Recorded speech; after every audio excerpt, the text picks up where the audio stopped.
Que Dieu soit loué. Amen. Comme nous savons tous, aujourd'hui, c'était une journée de questions et réponses par rapport à l'enseignement du dimanche. Mais nous espérons que nous avons été vraiment clairs parce que nous avons marché dans la doctrine et que, comme nous avons l'habitude de le dire, chaque fois que nous passons devant le peuple, ce n'est pas pour faire des démonstrations de la connaissance ou que nous sommes meilleurs que vous. Non.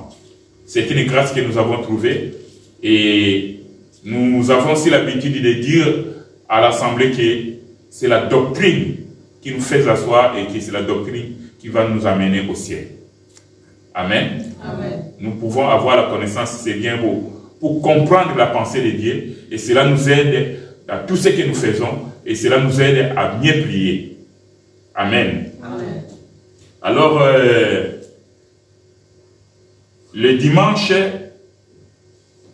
nous sommes venus avec une exhortation dont nous avons tiré notre texte de base dans le livre de l'Exode, au chapitre 2. Et là où nous avons vu la naissance de Moïse et que nous avons donné comme thème de notre exhortation, c'était « Ce qui est à toi est à toi ». Et, en d'autres termes, moi je dis que ce qui est à toi est à toi. Et ce qui est à moi est à moi. Chacun de nous peut le dire que ce qui est à moi est à moi. Et quand nous disons cela, nous avons dit qu'il faut le dire avec foi et avec conviction. Parce que ce que Dieu cherche en nous, lorsque nous prions, lorsque nous déclarons des choses, c'est la foi. Car la Bible déclare, sans la foi, il est impossible de lui être agréable. Vous pouvez imaginer la foi. C'est une chose capitale dans notre vie chrétienne. Donc, quand j'ai médité là-dessus, j'ai dit, la Bible déclare qu'il est impossible. La Bible dit qu'il est difficile, mais il est impossible de lui être agréable. C'est-à-dire, quand nous faisons quelque chose, quand nous faisons l'œuvre de Dieu, quand nous prions, quand nous demandons quelque chose, avec conviction, avec foi, donc Dieu se trouve dans la joie. Dieu se trouve cela agréable. Et c'est là Dieu nous exauce et Dieu nous concède ce que nous avons besoin. Amen. Amen. Alors, nous avons dit que ce qui est à toi par rapport à la vie de Moïse, surtout par rapport à sa maman, qui avait donné naissance à un fils, mais à cause de la contrainte du gouvernement de l'Égypte, à l'époque, à cause de Pharaon, à cause de la loi que Pharaon avait donnée, la maman avait peur et a accepté d'abandonner son fils. En d'autres termes, de perdre son fils. Or, la Bible déclare que les enfants sont une bénédiction de l'Éternel. Donc, si nous avons des enfants, c'est l'Éternel Dieu qui nous a donné. Tes enfants que tu as, ton enfant que tu as, c'est l'Éternel Dieu qui t'a donné. Il est à toi, il t'appartient. Alléluia. Amen. Voilà pourquoi j'ai dit que ce qui est à toi est à toi. Amen. Amen. La maman de Moïse, elle a accepté d'abandonner son fils sur les eaux. Mais comme on avait dit le dimanche, que tout ce qui se passe dans la vie d'un enfant de Dieu, si tu es un enfant de Dieu, sache que c'est de l'histoire que Dieu est en train d'écrire. Sache que c'est Dieu qui est en train de faire des films. Il est en train de tourner un film avec toi pour t'amener là où il t'avait appelé. Et le fait de venir ici sur la terre, ce n'est pas un hasard. Si Dieu nous a projetés ici sur la terre, parce que Dieu a une mission accomplie avec toi. Alléluia. Amen. La maman de Moïse abandonne l'enfant, désespérée. Je me suis posé la question à ce moment-là, où était passé le père de Moïse. Et là, nous avons commencé par dire que les deux étaient de la même tribu. appartenait à une seule tribu. Et la tribu, c'est la tribu de Lévi. Donc, nous sommes allés dans le livre de Genèse pour voir que depuis le commencement, avant que Dieu puisse donner la loi au peuple hébreu, avant qu'il puisse dire que vous n'allez pas donner vos filles aux étrangers, ni vous n'allez pas prendre vos fils, il faut prendre des femmes et des filles, des étrangers pour le mariage. Donc, depuis le jardin d'Éden, Dieu avait déjà prévu ça. Parce que la loi a existé depuis le jardin d'Éden. Ça, vous le savez, non? Oui. Amen. Amen. Donc, c'est seulement avec Moïse, Dieu a mis cette loi par écrit. Mais la loi a existé depuis le jardin d'Éden. Et nous sommes là pour démontrer que Lévi, c'est un monsieur de Lévi, le mari le père de Moïse, devait se marier avec sa propre sœur. Donc, un membre de sa propre famille. Voilà pourquoi nous sommes allés dans le livre de Genèse, au chapitre 2, et là nous avons vu que pour que Adam puisse avoir la femme, Dieu n'est pas allé ailleurs.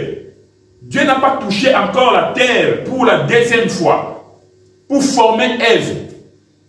Dieu avait voulu que Ève puisse sortir dans la famille d'Adam. Alléluia. Amen. Et dans la famille d'Adam, nous avons expliqué, comme disent les Écritures, que Dieu a fait tomber Adam dans un profond sommeil. Et dans ce profond sommeil, il a fait sortir l'os. Et avec cette côte, il a créé Ève. Il a formé Ève. Donc, quand Ève, Dieu est en train d'amener Ève vers Adam, c'est-à-dire Ève est membre de la famille d'Adam. Et nous avons dit que, avec Dieu, au commencement, ce n'était pas un péché de se marier avec sa sœur. Voilà pourquoi nous avons touché Caïn. Pour montrer que Caïn s'est marié aussi avec sa sœur. Parce qu'à l'époque, il n'y avait pas une autre famille. La famille que nous connaissons, c'est la famille d'Adam. Et dans cette descendance-là, Caïn étant vivant, Caïn s'est marié. La Bible dit que Caïn connut sa femme. Mais où est-ce que Caïn avait trouvé la femme? Dans sa propre famille. C'était sa propre sœur avec qui Caïn s'est marié. Voilà pourquoi nous avons expliqué que quand la Bible dit que non, voici cette fois, celle-ci est chair de ma chair ou bien os de mes os, ce n'est pas ma femme comme telle. Ce n'est pas ma femme comme les pasteurs ont l'habitude de prêcher cela, seulement au mariage. Seulement au mariage. Non. Donc, chair de ma chair, os de mes os, veut dire tout simplement qu'il est ma famille, il est mon sang. Nous portons le même sang. Voilà pourquoi cet homme de Lévi, de la tribu de Lévi, ne pouvait que se marier avec une fille de Lévi. Et c'est ce que Dieu nous aime avec nous aujourd'hui. Et aujourd'hui, nous disons qu'un enfant de Dieu ne peut pas quitter sa famille pour aller prendre une femme et chercher une femme ailleurs. Non. Là, tu marches contre la parole. Tu marches contre la parole. Nous devons nous marier dans la famille. C'est-à-dire dans l'église. C'est ça notre famille.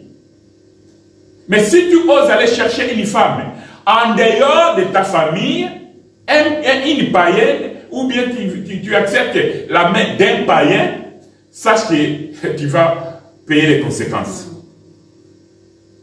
Et à ce moment-là, ne dis pas que Dieu tu m'as abandonné, Dieu tu es où, Dieu tu es où.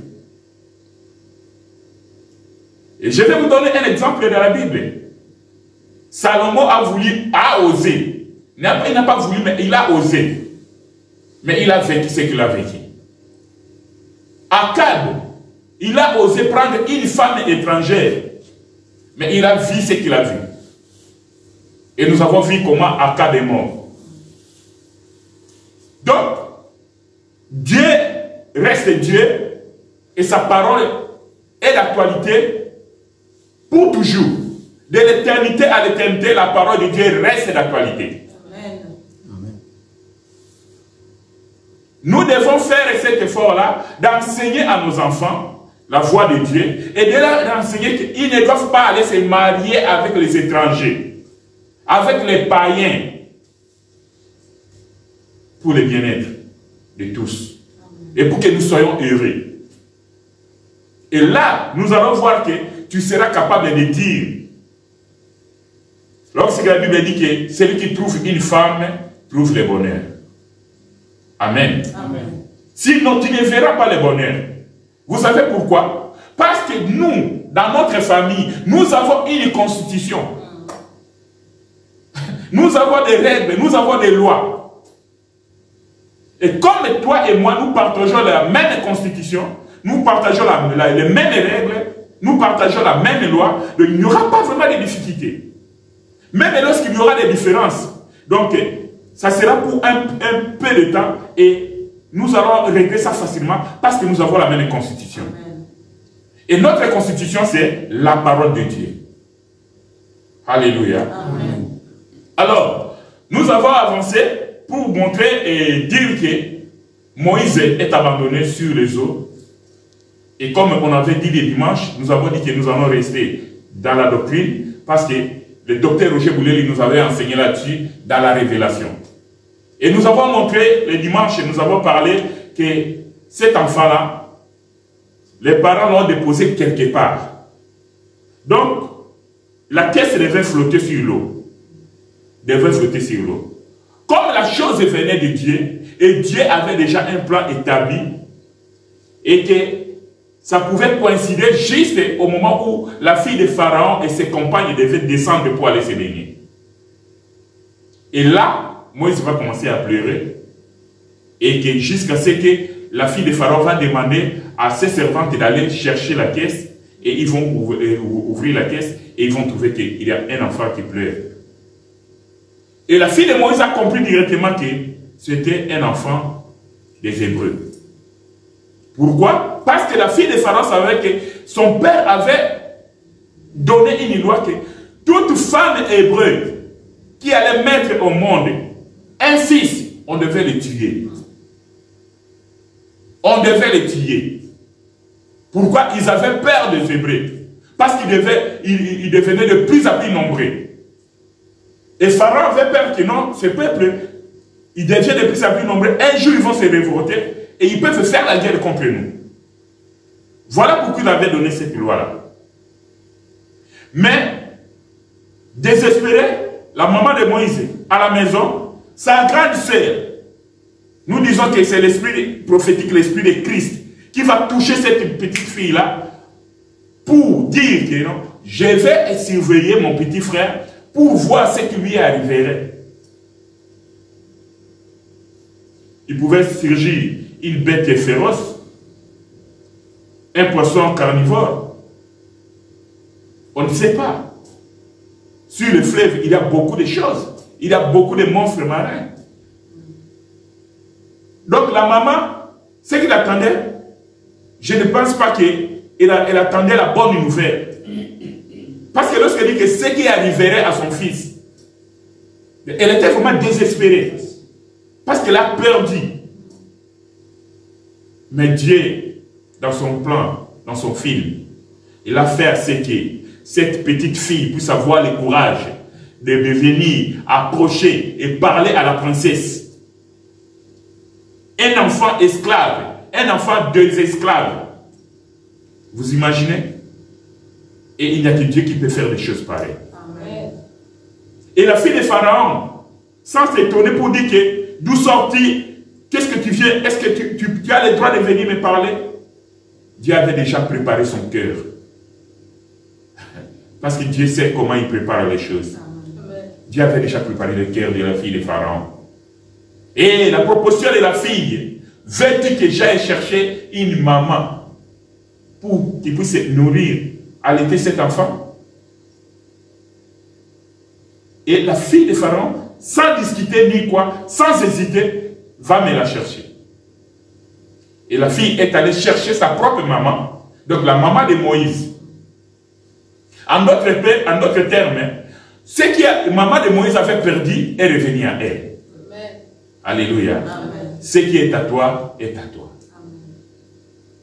Et nous avons dit que non seulement qu'elle a récupéré son enfant, bien que l'enfant va rentrer encore dans la maison de Pharaon, mais plus tard, pour venir rentrer dans sa maison, dans sa famille. Vous voyez?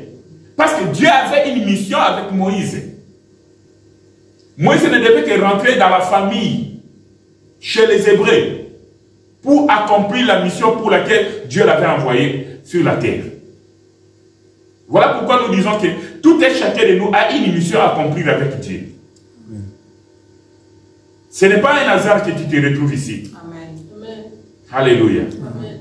Et voilà pourquoi nous avons dit, au lieu de s'arrêter là, que la maman doit allaiter son fils, mais la fille de Pharaon va encore ajouter un salaire au-dessus. Chose, selon la pensée, selon l'imagination des humains, impossible. Un esclave. Tout d'abord, on te demande un service. Mais c'était une obligation, une imposition. Est-ce que la maman de Moïse pouvait discuter là-dessus? Non. Non. Parce qu'elle était esclave. Et en plus, on lui donne encore, on lui ajoute un salaire au-dessus. Dieu est merveilleux. Alléluia. Amen. Dieu est merveilleux. Et voici l'histoire. Et nous avons marché pour vous montrer aussi comment Naboth n'a pas voulu vendre son héritage. Et nous avons dit que ce que Dieu a mis en toi de valeur, il ne faut pas les vendre. Il ne faut pas les vendre à cause des choses de ce monde, à cause de l'argent, à cause de la convoitise des yeux, à cause de la convoitise du cœur. Il ne faut pas les vendre. Alléluia. Amen. Donc, voilà un peu, en résumé, l'exhortation du dimanche. Et nous avons aussi parlé un peu beaucoup de choses là-dessus. Et je ne sais pas si quelqu'un n'a pas compris ou bien il a un doute quelque part. S'il y a une question, nous allons répondre. Sinon, nous allons continuer avec notre exhortation. Et nous allons mettre un point virgule ce soir. Oui. Je voudrais savoir comment Pasteur a dit concernant la foi. Pour nous, les humains, comment manifester la foi? Pour nous? Pour nous, les humains. Ah oui. Les filles, les bananes, pour manifester la foi, comment? Ok. Merci beaucoup. D'abord, la foi, selon sa définition, on dit que la foi est une ferme assurance. Ok? Une démonstration des choses qu'on ne voit pas. Alors, seulement en prenant la première partie, tu vas voir que la foi demande de l'assurance. Quand tu parles de nous les humains, il faut bien faire la différence. Quand tu parles des humains, tu parles de tous les humains. Il faut bien toujours préciser que pour nous les enfants de Dieu, parce que c'est nous qui avons besoin de la foi. C'est de nous que Dieu attend la foi. Alors, comment tu peux manifester la foi et savoir que tu manifestes la foi? C'est-à-dire, quand tu viens devant Dieu pour demander quelque chose, tu dois tout d'abord avoir cette assurance-là. La Bible dit que c'est une ferme assurance.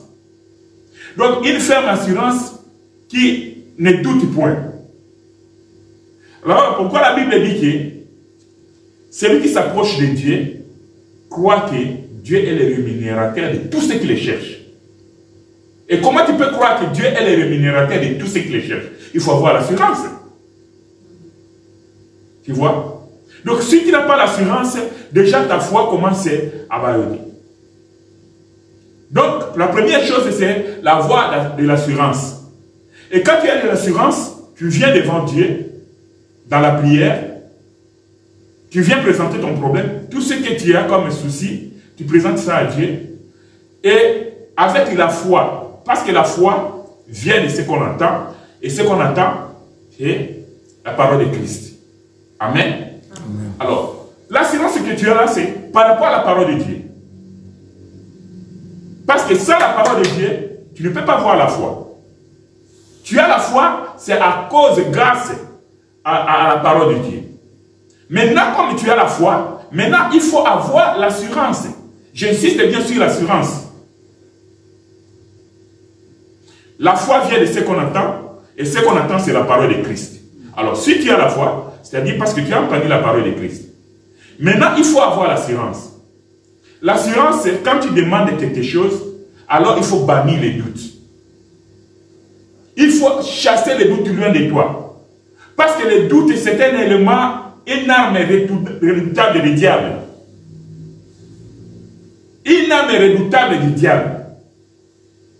Quand tu doutes, c'est-à-dire ta foi fait naufrage. Et Dieu, tu n'es pas agréable devant Dieu. Et quand tu as l'assurance que non, je suis sûr, Père, par rapport à ta parole. Voilà pourquoi nous disons qu'il faut connaître la parole. Parce que dans notre prière, ce que nous faisons, c'est quoi? C'est remettre seulement la parole à celui qui l'avait donnée. Et quand nous disons que Dieu n'écoute la prière de personne, les gens ne nous comprennent pas. Parce qu'il faut prier avec la parole. Dieu n'écoute que son Fils. Or, son Fils, c'est la parole. C'est-à-dire, quand tu pries, c'est-à-dire, c'est le Fils que tu es en train d'exprimer maintenant. Quand tu pries, c'est la parole que tu es en train d'exprimer. Et quand tu remets ça entre les mains du Seigneur, quels que soient les besoins, quelle que soit la situation, tu te dis, oh Seigneur, j'ai fait mon devoir, j'ai remis entre tes mains, et moi, je garde silence. Maintenant, c'est à Dieu d'opérer. C'est comme ça que tu veux t'assurer que non, oui, j'ai la foi. J'ai manifesté la foi. Et il y a des petites choses que nous voyons quotidiennement, mais que nous ne faisons pas attention dans notre vie. Nous donnons des témoignages ici. Mais quand tu donnes un témoignage, il faut avoir la conviction que non, oui, en tout cas, ce qui m'est arrivé, ce qui est passé dans ma vie, il n'y a que Dieu qui peut faire ça. C'est comme ça que nous manifestons la foi. Et nous savons que oui, j'ai la foi parce que j'ai l'assurance. Voilà. Oui. Moi,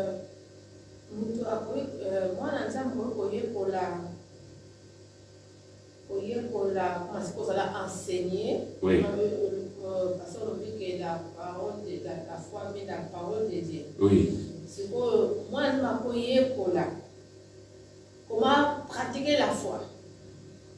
À part aux enseigner, mais comment pratiquer la foi? Comment pratiquer la foi? Pratiquer, oui.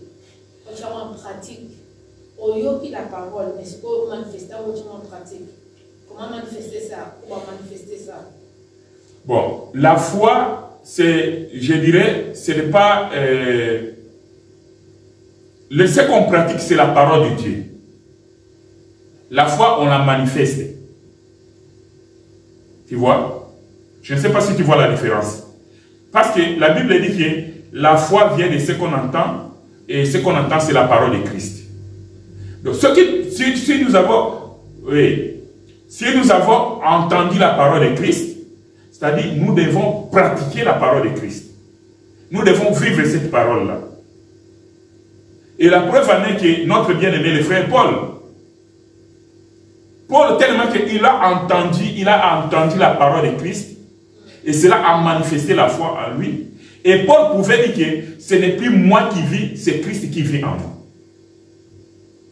Tu vois? Parce que Paul s'est rendu compte de la grâce qu'il avait trouvée.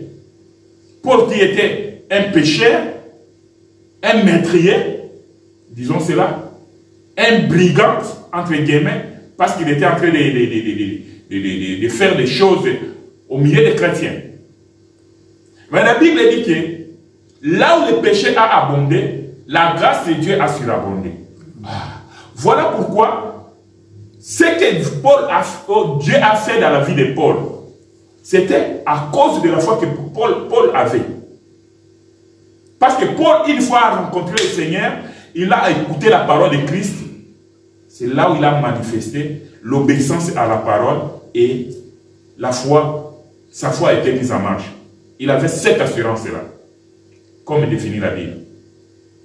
Donc, ce qu'on met en pratique, c'est la parole de Dieu. Celui qui met en pratique la parole de Dieu, celui qui manifeste la parole de Dieu. Et la Bible dit que nous sommes des lettres écrites, des lettres ouvertes, que tout le monde doit lire.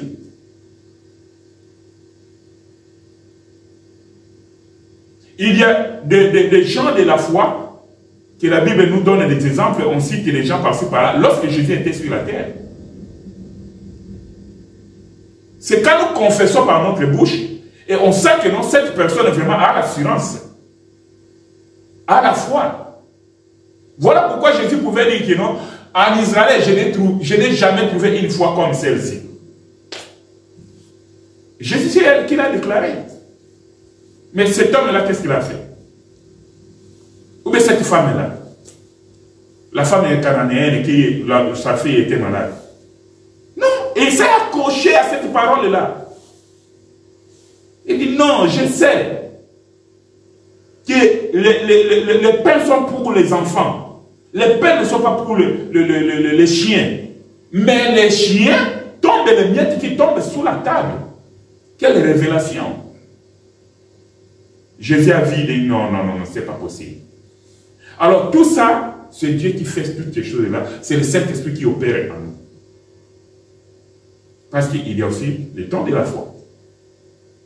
Il y a des gens qui ont le don de la foi. Donc, il a cette assurance-là, peu importe ce qui peut arriver, peu importe ce qui peut se passer dans sa vie. Mais il reste ferme dans sa foi. Je ne céderai pas. Je ne tremblerai pas. Je n'aurai pas peur. Je reste. Si vous allez couper ma tête, coupez la tête. Voilà pourquoi tous les apôtres sont morts comme ça. Pourquoi? Ils ont manifesté la foi en Jésus-Christ.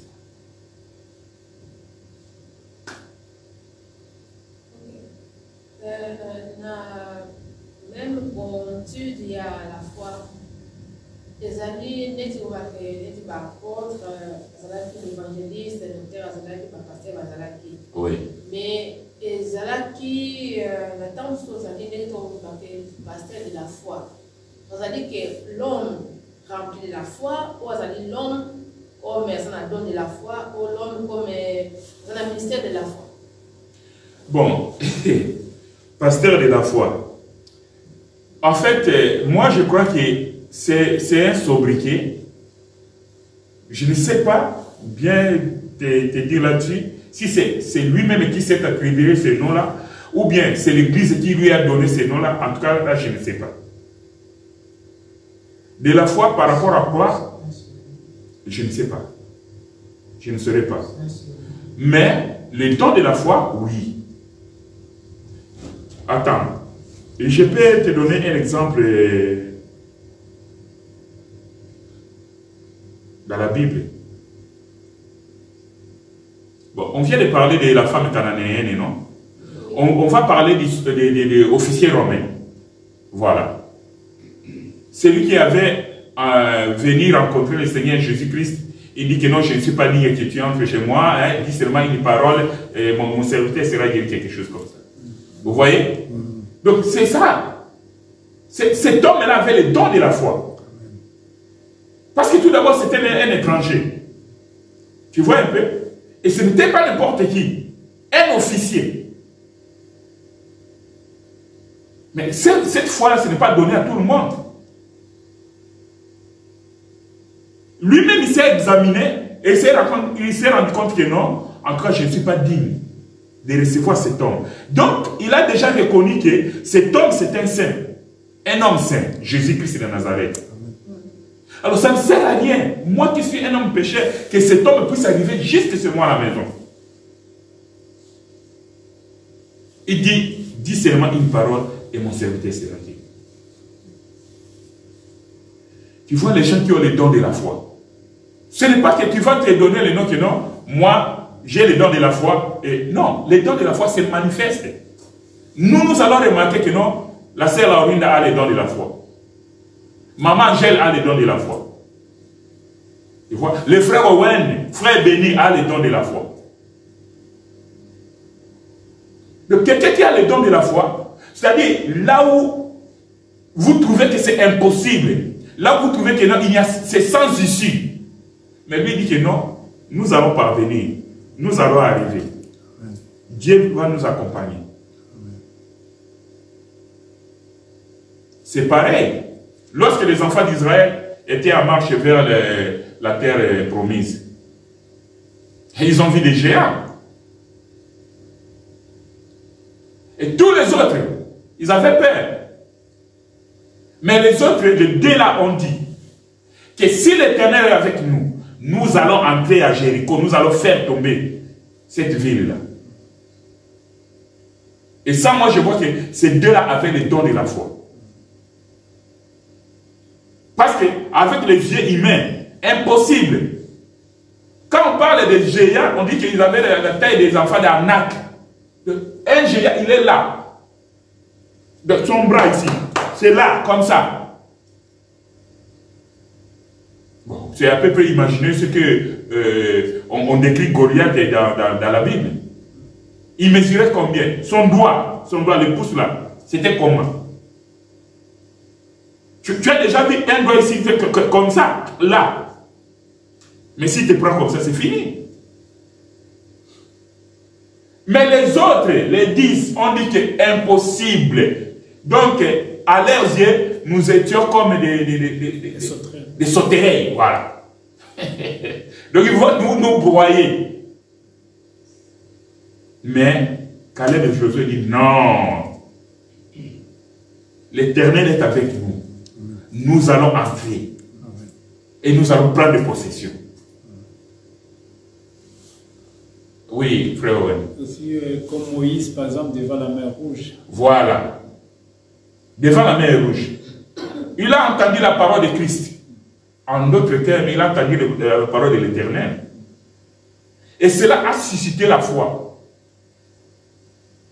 Dieu dit que non. Mais pourquoi se plaire? Pourquoi se crier? Dis au peuple de marcher. Moïse passe devant, prend le bâton et frappe l'eau. Et Moïse, avec la foi, il n'a pas hésité. Un homme de la foi, une femme de la foi n'hésite pas. Il n'hésite pas. Il exécute ce que Dieu dit. Oui. Bon, Moïse a cela qui n'a mer rouge. Oui. C'est là qu'il a faux, c'est là qu'il réma. Bon, Réma, je ne sais pas, parce que c'est Dieu qui lui a dit, Dieu lui a parlé. Réma, c'est une révélation. N'est-ce pas? C'est-à-dire quelque chose que Dieu te révèle comme ça. Mais Dieu lui a parlé, n'est-ce pas? Ah ouais, c'est la foi. C'est la foi, c'est ça qui est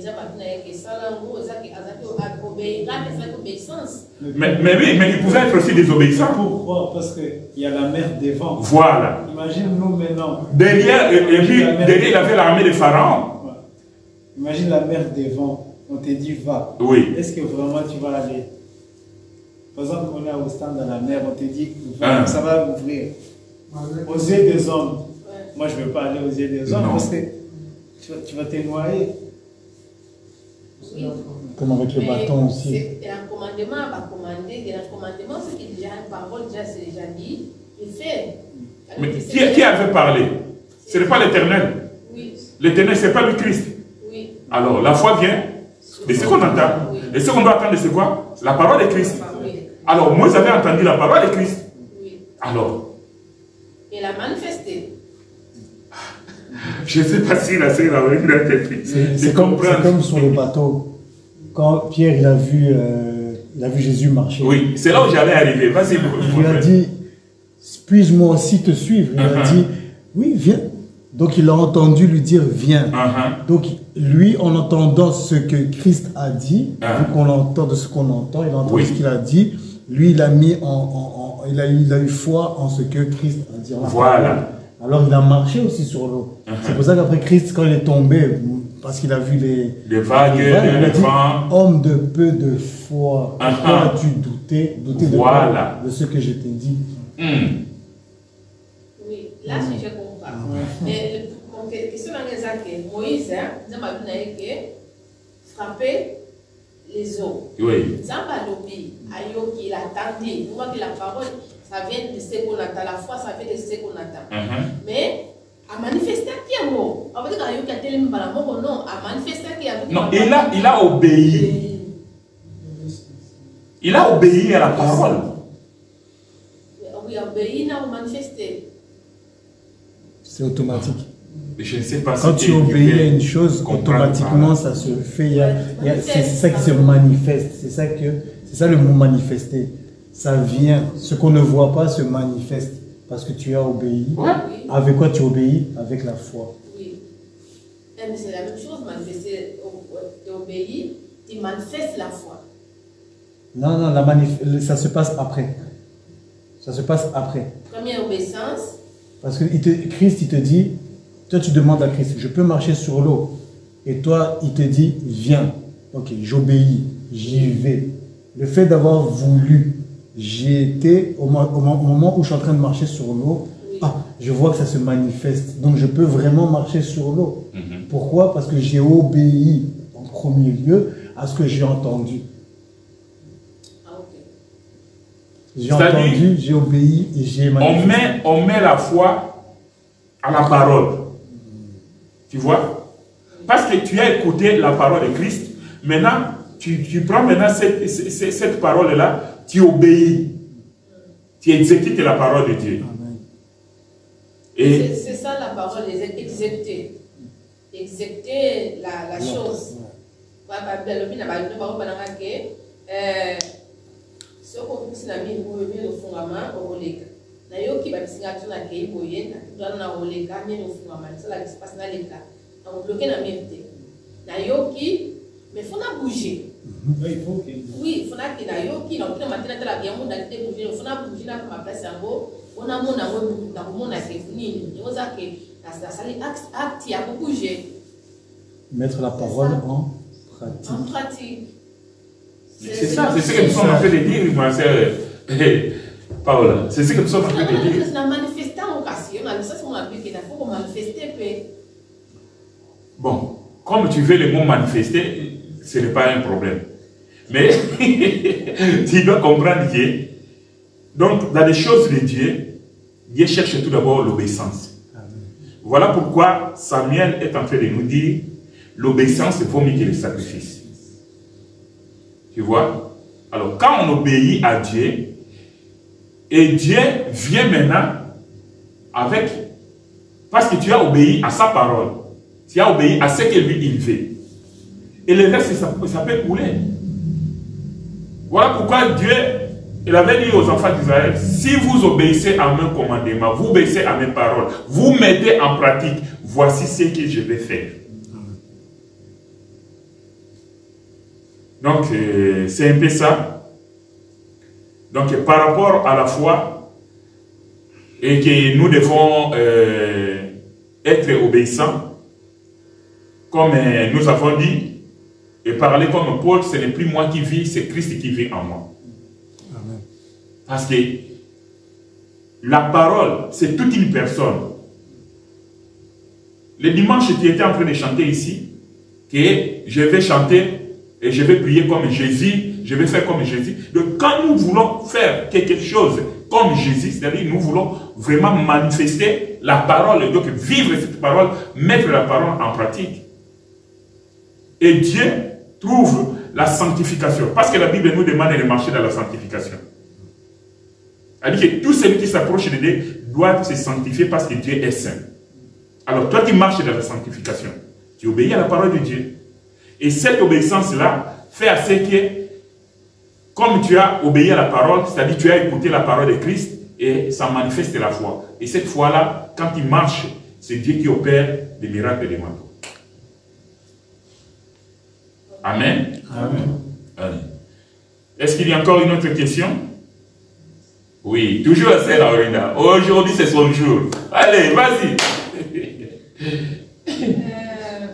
Ce qui n'attend dans ma famille. Si je regarde les Écritures, quand Jésus était présent avec les apôtres, oui, il est en train de les enseigner, il les a enseignés pendant 3 ans.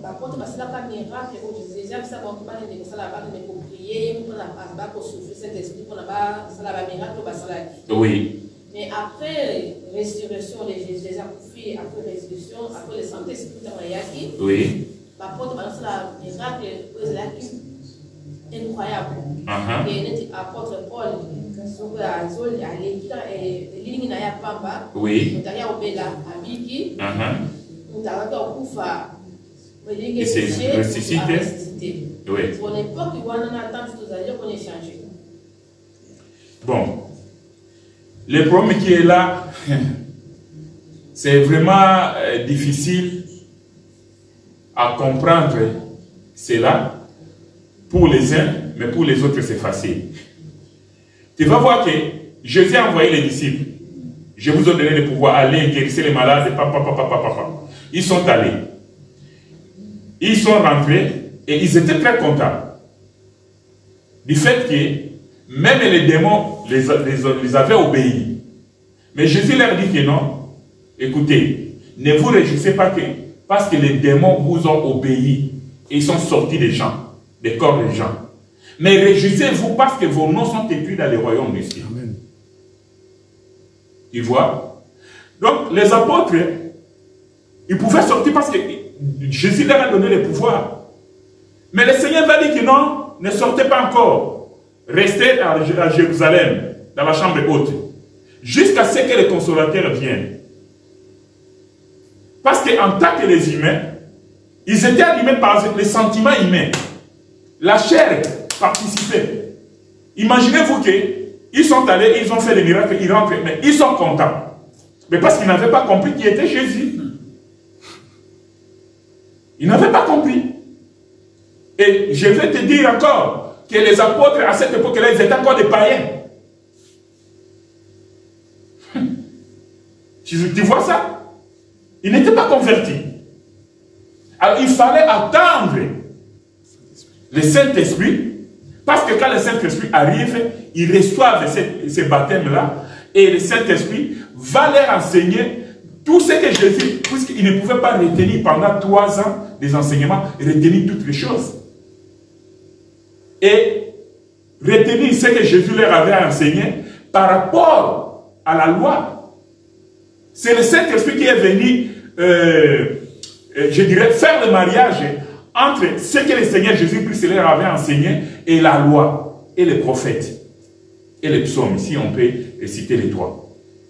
Voilà pourquoi, le jour de la Pentecôte, quand Pierre s'est tenu debout, dans son discours, il a dit, c'est ce qui a été annoncé par les saints prophètes de Dieu. Vous voyez? Et Pierre n'avait pas, d'ailleurs, il n'était pas un intellectuel. Mais il faut voir comment Pierre a tenu son discours. Sans le rouleau à main, Pierre commence à débobiner la parole de Dieu, les Écritures. Pam, pam, pam, pam, pam, pam. Il dit, et enfin, ce que vous avez crucifié là, c'est lui Christ. Et comme le Saint-Esprit était déjà en œuvre, plus de 3000 convertis. Et le Seigneur était, tout d'abord, la Bible dit que le Seigneur Dieu accompagnait les apôtres par des signes et des prodiges. Pour que les Juifs puissent comprendre et croire que non, ah, celui qu'on avait tué, celui qu'on avait crucifié, c'est lui le Messie. C'est lui le Christ. Dieu n'a pas changé. Aujourd'hui, nous avons le même Saint-Esprit. Est-ce que nous, quand nous marchons comme les apôtres? C'est là où il y a un problème. Mais parmi nous, parmi les chrétiens d'aujourd'hui, ma soeur, je te dis qu'il y a des chrétiens, pas les serviteurs de Dieu, des chrétiens que Dieu est en train d'utiliser puissamment. Amen. Avec des miracles. Mais pour répondre à ta question, donc, ce qui a changé, c'est nous. nous les humains. Dans notre façon de faire les choses, dans notre façon de voir les choses, dans notre façon de marcher, c'est ce qui a changé. Mais Dieu reste le même. Le Saint-Esprit reste le même. Les miracles continuent à s'opérer jusqu'à aujourd'hui. Et les gens se suscitent jusqu'à aujourd'hui. Ça, tu seras d'accord avec moi. Les malades sont guéris. Jusqu'à aujourd'hui. Alors aujourd'hui, ce n'est plus question seulement de ministre de Dieu. Non. Là, c'est un don que le Saint-Esprit donne. Voilà pourquoi parmi les 9 dons, nous avons les dons de guérison. Les dons des miracles. Donc, par rapport à ta question, parce que la sœur a posé la question, les miracles qui se faisaient au temps des apôtres, après la mort, la résurrection de Jésus, après avoir reçu le Saint-Esprit, et nous, aujourd'hui, qu'est-ce qui a changé? Donc, pour Dieu, rien n'a changé. Mais c'est l'homme qui a changé. Amen. Amen. Donc, voilà. Allez.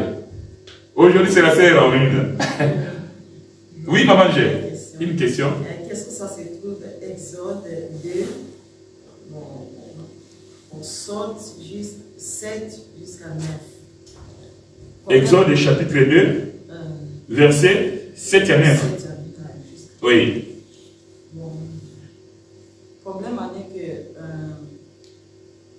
la doctrine de l'explication, la doctrine. Je ne comprends pas bien, de la zone comprendre bien, parce que pourquoi pas fille de Pharaon, il comprend vraiment où il y a ça bébé à hébreu. C'est même roi n'a pas précis par exemple bébé bébé à hébreu, mais pourquoi pas Abama qui était toujours aïe que moi la sœur Myriam va se présenter et ça toujours hébreu tozo boma tozo nyoko. Mais pourquoi permettre quelqu'un qui va nous quand même maman wana et pourtant la conscience n'a eu ce que Aza hébreu. C'est ça j'ai pas bien compris. Pourquoi permettre parce que dans l'Égypte il y avait des mamans aussi babota qui à l'époque là va continuer pour nourrir Moïse. Donc j'ai pas bien compris. Oui. Alors, premièrement, quand tu parles de nourrir, c'est-à-dire donner le lait. Le lait, voilà. Ok. Alors, la fille de Pharaon, c'était une fille. Oui. Et il avait aussi des seins. Oui. Ok. Mais, il pouvait aussi... Ok. Mais, nous disons que la chose qui se passe, même si tu les prends doctrinal, c'est Dieu qui est derrière cette histoire-là. Comme j'ai l'habitude de dire, c'est Dieu qui tourne son film. Alors, quand toi, tu t'es arrêté à ce que, pourquoi la question de la sœur est que, mais comment la fille de Pharaon savait bien que Moïse était un enfant de femmes hébreues et n'a pas eu peur même de son père, hein, et il a accepté de prendre la fille là, et surtout l'amener encore dans le palais royal. Vous voyez? Donc, la chose, c'est Dieu qui est en train de tourner son film. Et Dieu a fait, même pas quand Moïse est arrivé dans la maison de Pharaon. Mais Pharaon pouvait dire que non, tu as ramassé cet enfant-là, je ne vais pas le voir ici chez moi. Ou bien on doit le tuer. Mais Moïse a aussi accepté cet enfant-là comme ça. Et Moïse a été éduqué comme un prince. Donc pour répondre à ta question, bien que nous sommes dans la doctrine, mais c'est Dieu qui est en train de tourner son histoire. Voilà pourquoi nous avons dit le dimanche que Moïse, pour les Hébreux, pour sa famille, c'était un enfant. Mais pour la fille de Pharaon, parce que la fille de Pharaon, c'est une étrangère par rapport aux Hébreux, donc c'est la nation. Voilà pourquoi nous avons évoqué l'écriture d'Ésaïe, là où Dieu avait dit qu'un enfant nous est né, mais un fils nous est donné. Tu vois? Donc, quand Dieu entre dans une affaire, donc ça dépasse l'entendement humain. Et la preuve en est que nous avons expliqué ici comment une princesse peut accepter la production d'une petite fille et puis, sans discuter, et c'est que non, c'est une femme hébraie, des femmes hébreues, parce qu'ils étaient en train de mettre au monde, et puis on était en train de tuer leur fils. Et quand la maman est arrivée, elle n'a même pas posé la question que est-ce que toi tu es capable, est-ce que tu as le lait maternel pour nourrir cet enfant, pour allaiter moi cet enfant. Donc c'est parce que la chose venait de Dieu, et c'est Dieu qui est en train de tourner son film. Donc je peux répondre tout simplement ça. Hein? Oui, papa. Bon, j'ai une petite question qui est dans une autre perspective. Ok. Donc c'est une hypothèse. Admettons que le petit Moïse mourait. Parce que la maman avait peur que, parce qu'il y a eu la conspiration des Égyptiens contre les petits Hébreux. Oui. Alors pour faire échapper au petit la mort, alors la maman a voulu déposer le petit dans les eaux. Maintenant, admettons, c'est une hypothèse comme je disais, admettons que le petit Moïse mourait. Alors, vis-à-vis de la loi divine, quelle serait la décision selon la loi? Parce que cela est arrivé aussi aux Angolais quand ils avaient demandé l'indépendance aux Portugais en 1961. Oui. Alors, vu qu'ils n'avaient pas des armes, alors ils fouillaient les Portugais parce que les Portugais tuaient avec les armes. Les armes à feu, oui. Maintenant, certaines familles ils déposaient, donc ils jetaient les enfants pour s'échapper. Alors, vraiment, si c'était des chrétiens, quelle serait la décision de Dieu pour cet acte-là? Bon, d'abord, vous allez comprendre que avant qu'on arrive là, avec Moïse, la Bible dit que lorsque la loi a été donnée, les femmes accouchées, les femmes sages, les femmes, on appelle sages? Oui, ok.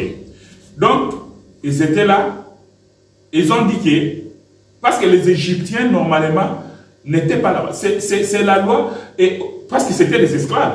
On leur commande.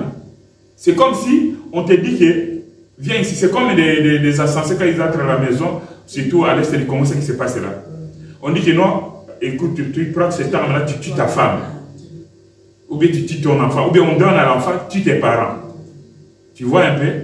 Mais les femmes sages là, on dit que non. En tout cas, nous n'allons pas obéir à la loi de Pharaon, parce que nous avons la crainte de l'Éternel. Nous allons obéir à Dieu.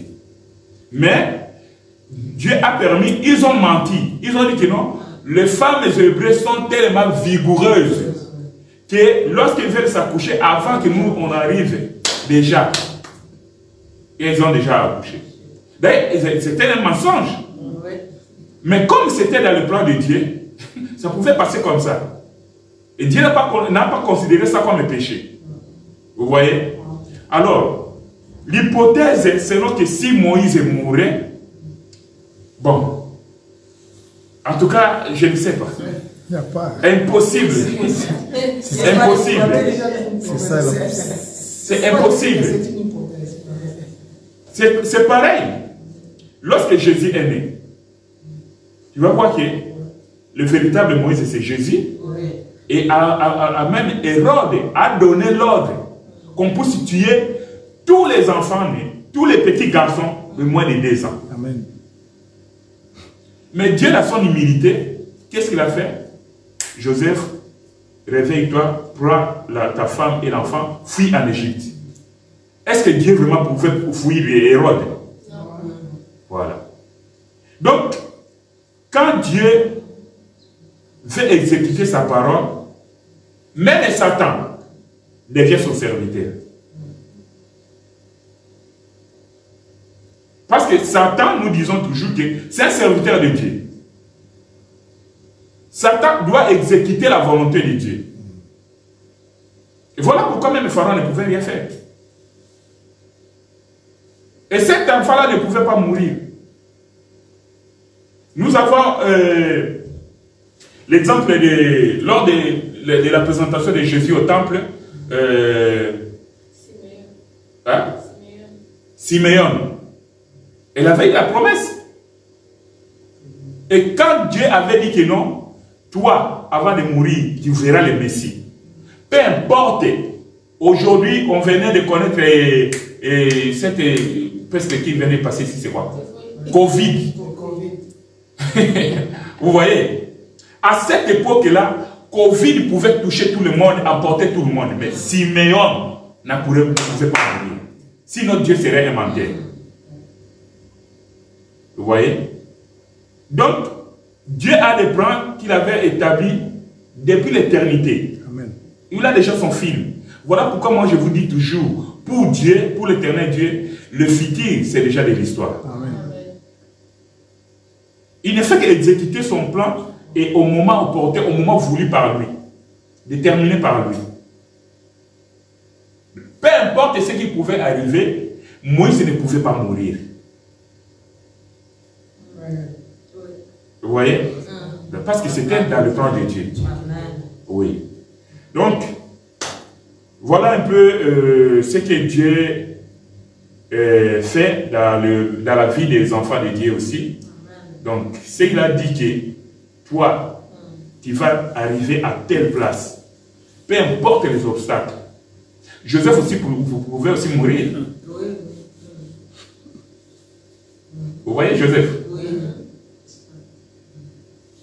Ses frères ont décidé de tuer Joseph.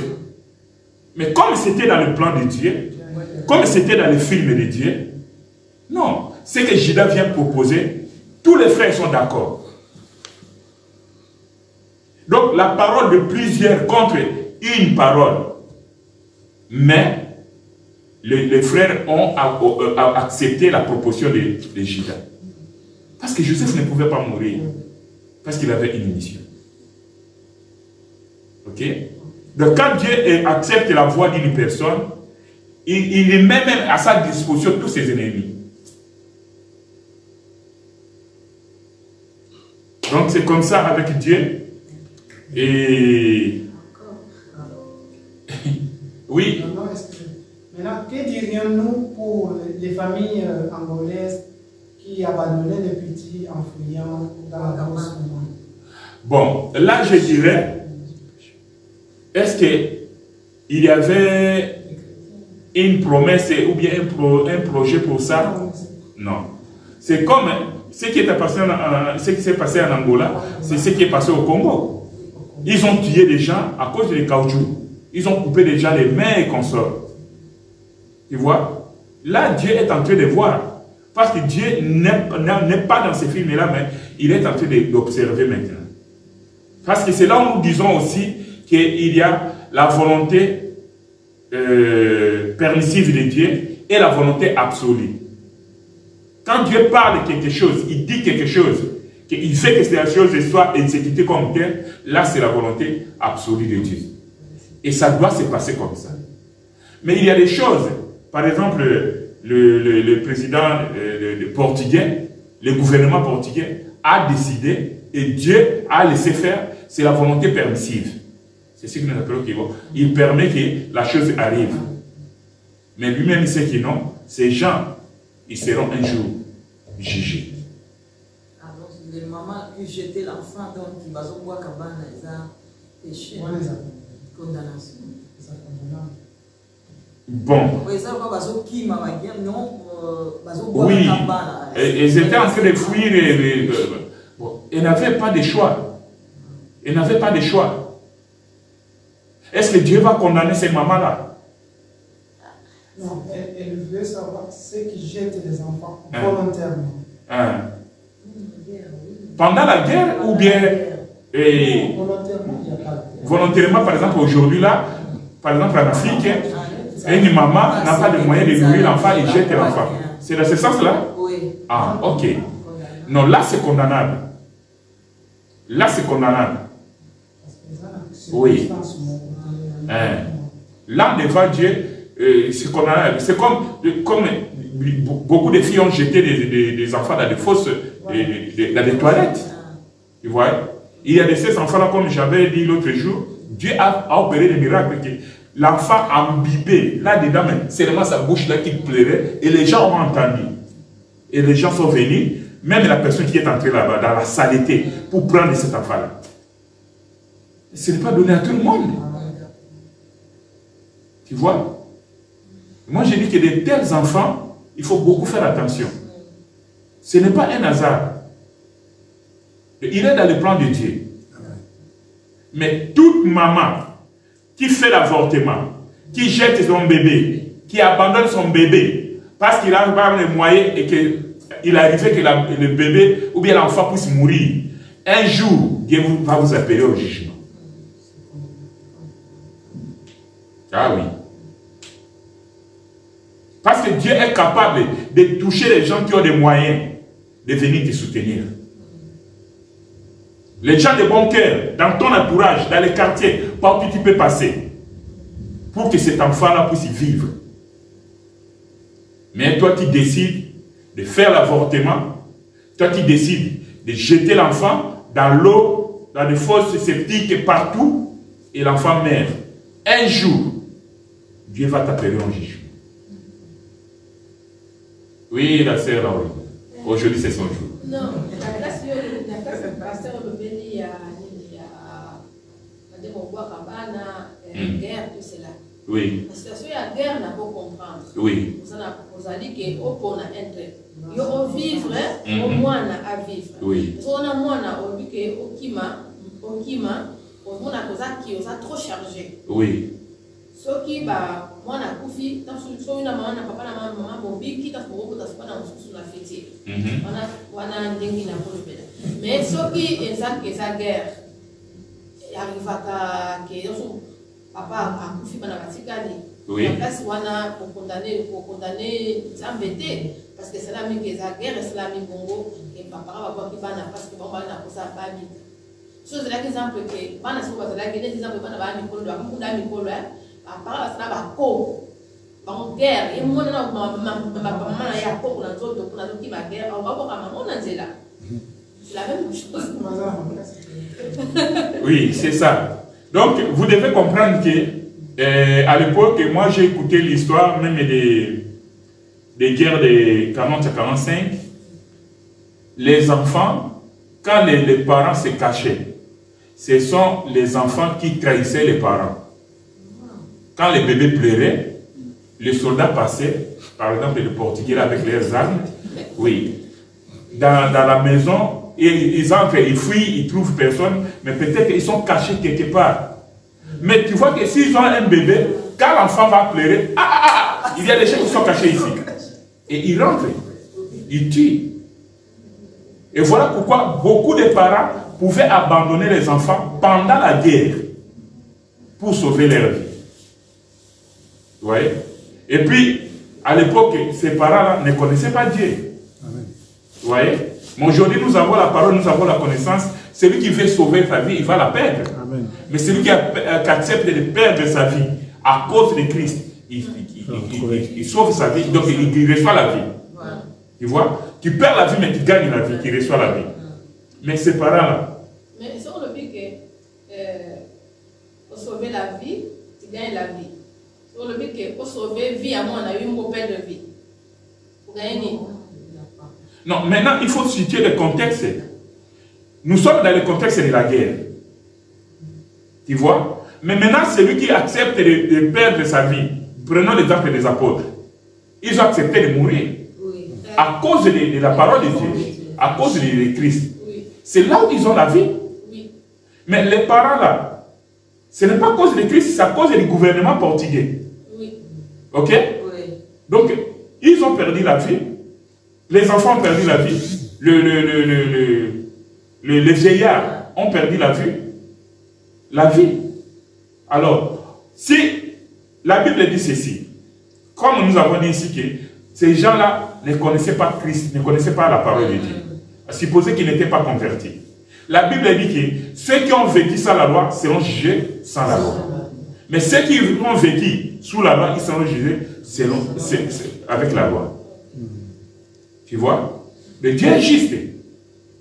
Là, nous ne condamnons pas Dieu. Dieu n'a rien à voir.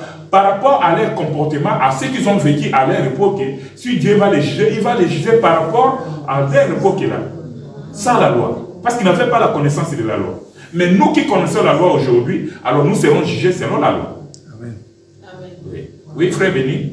Non, c'était juste pour ajouter quand il disait, c'est pas tous les parents qui fuient en jetant les enfants aussi. Il faut savoir qu'il y a des parents aussi qui se disent, je préfère mourir que de laisser mon enfant. Voilà. C'est pas tout le monde qui va le faire. C'est par rapport à ça qu'il faut aussi voir que on a toujours le choix. En fait. On a toujours le choix. C'est juste pour ajouter. Oui. Question Voilà, simple. il nous reste 2 minutes. Question simple. Oui. Concernant que toute autorité vient de Dieu. Oui. Nzambe apesaki pouvoir pa Adam adominer. Oui. Ntango Adam na Eve bazali moto aussi, ça bapesi pouvoir pa Satan à marcher sur les à marcher sur les alliés de la poussière. Voilà. Il a dominé la poussière. Oui. La poussière qui est mélangée avec le sang. Satan a droit de toucher poussière aux hommes qui l'a dit. Oui. Mais question dans les actes que en moi autres a dit que chrétien na païen. Nzambe a dit mettre tous les souffles de vie, tous les souffles de vie, mettre dans le souffle de vie à bananaye, il y a païen. Pour ceux qui chrétien a couffé, akena Nzambe a permettre que je connais qui a kendi a comme la tank a couffé avec couper Manassé d'Abraham. C'est quoi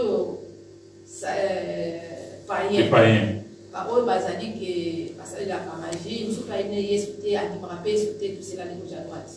So pour na akufa, c'est Dieu qui décide ou Satan qui décide. Pour un païen. Dieu est le maître du souffle de vie. Ce n'est pas Satan qui est le maître du souffle de vie. Ok? Alors, nous devons comprendre que nous, les chrétiens, nous avons ces privilèges-là, nous avons la protection de Dieu.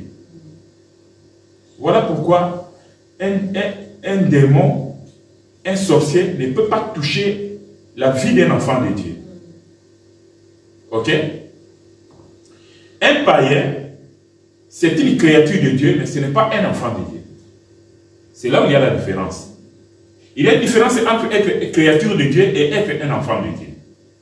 Un enfant de Dieu, parce que nous sommes devenus des fils adoptifs. Dieu nous a adoptés. Mais ceux-là qui ne croient pas au Seigneur Jésus, qui ne reçoivent pas, peu importe leur façon de mourir, parce qu'ils ont des souffles de vie, Dieu peut retirer les souffles de vie d'un enfant de Dieu, et tout comme d'un païen. C'est lui le maître. Satan n'a rien à voir. Imagine-toi, Satan va accuser Job devant Dieu. Mais Satan, de lui-même, il ne pouvait pas toucher la vie de Job. Mais comme Dieu lui a donné l'autorisation, Dieu lui a donné le pouvoir, Dieu lui a donné l'autorité sur Job, parce que Satan n'avait pas l'autorité sur Job. Dieu va bien préciser. Moi, j'aime la précision de l'Écriture. Il dit, touche tout ce qui est à Job, mais son âme ne touche pas. Voilà pourquoi, une fois de plus, quand j'ai dit que Satan c'est un serviteur de Dieu, parce que Satan a obéi à la parole de Dieu. Il a exécuté la mission que Dieu lui a envoyée. Il est serviteur de Dieu. Donc Satan, si Dieu lui avait donné le pouvoir de toucher l'âme de Job, il allait tuer Job. Mais comme Job, c'était un enfant de Dieu, appartenait à Dieu, donc il ne pouvait pas toucher son âme. Alors de l'autre côté, ceux qui appartiennent à Satan, par exemple, qui sont dans des loges, qui sont dans des trucs là, quand Satan dit que non, il m'appartient. Mais comment Dieu va défendre quelqu'un qui lui-même de son gré, il est allé servir Satan. Il a donné sa vie à Satan. D'ailleurs, elle est poussière. Là-bas, j'ai compris. Ah, Amen. Voilà. C'est comme poussière. Poussière avec poussière, il n'a rien mélangé. Rien mélangé. Satan maintenant a le pouvoir de tuer ceux qui lui appartiennent parce que ce sont des poussières. Ils n'ont pas le sang, ils ne sont pas, il n'y a pas de mélange. Mais si on esprit n'a pas mot et qui représente dans dernier jugement. Non, il faut faire la différence. Esprit ou bien âme? L'esprit. Non, ce sont les âmes. Parce que quand quelqu'un meurt, l'esprit de Dieu, automatiquement. Ah, c'est ça, esprit. Oui. Dieu récupère son esprit. Ah, c'est ça la question. Voilà. Ouais. Dieu récupère calmement son esprit sans problème, sans difficulté. Mais ces âmes-là, ouais, ce sont ces âmes qui vont subir. Ok. Oui. Ok. Alors, il est 20h passé les 4 minutes. Je crois que nous sommes arrivés à la fin. Je crois que, bon, en ligne, je crois qu'on n'avait pas de questions parce que nous avons essayé un peu de répondre à des questions, mais rien n'empêche que prochainement, on peut se revenir là-dessus parce qu'une idée peut venir à la maison. Ah, j'allais demander ceci, j'ai oublié, ça m'a échappé. Donc, le ministère est toujours disponible pour répondre à toutes les questions. Et nous allons prier, nous allons remettre notre chemin de retour entre les mains du Seigneur. Prions au nom de Jésus-Christ de Nazareth.